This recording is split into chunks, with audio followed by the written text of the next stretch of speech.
Hey, what's up, everybody? This is Adam Hopkins, and today we're going to spend a couple minutes and just explore something that's very near and dear to my heart, which is how to make an offer on a property. Number one, you want to start with getting a pre-approval letter from a lender. This builds credibility right off the bat when you're making an offer. Number two, do your homework.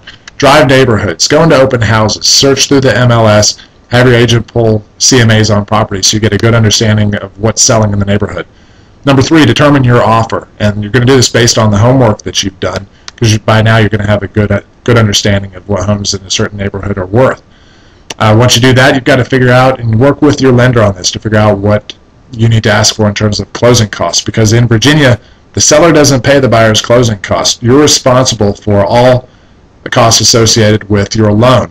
The seller will pay for, if there's a well and septic test, they will pay for a termite, they'll pay for a deed to be prepared, and they'll pay for your recording fees. But that's it. That's all you get. So figure out what those are, and then you can certainly ask the seller to pay some closing costs, but make sure that that's included in your offer. And then also determine your closing date. Traditionally, you're looking at 30 days to close. Some of the loans right now are taking longer. Some are taking 45 days. Some are taking 60 days to close. Again, check with your lender to find out what the appropriate time frame is for those for any offer. And then at that point, you're going to lay out any other contingencies. You're going to have the offer contingent on your financing.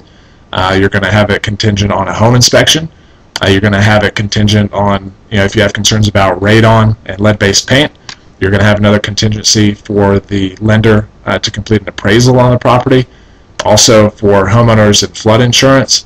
And then also there's going to be a contingency that needs to be in there to make sure that the property has clear title when it's conveyed to you at closing.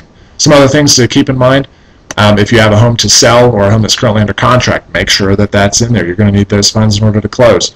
Also, if it's a short sale property, you're going to have some additional approvals in there to make that happen. And then finally, if you're dealing with a foreclosure property or a bank-owned property, you're going to have additional forms and disclosures that are going to need to be included with that too.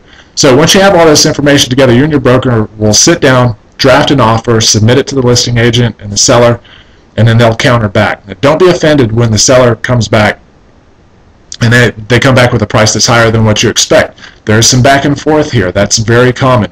On the other hand, if you go in there with a crazy lowball offer, don't be surprised if the seller doesn't counter back at all, or he comes back with something that's lower than your original price. You're dealing with people here, and everybody, as we know, everybody has a different type of personality. And when you're dealing with a home, there's a lot of emotions that come into play, and you're never really sure where somebody's coming from. So just use this to keep calm, stay focused. Remember what your motivation is, which is to get this home for your family. So don't let yourself get rattled by whether it be the other agent or whether it be something that the seller has said or anything that you didn't expect.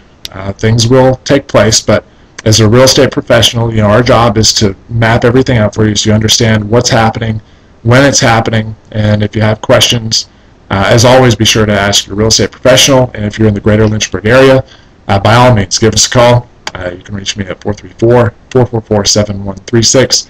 I'm here to help, so look forward to hearing from you. Until next time, we'll see you then.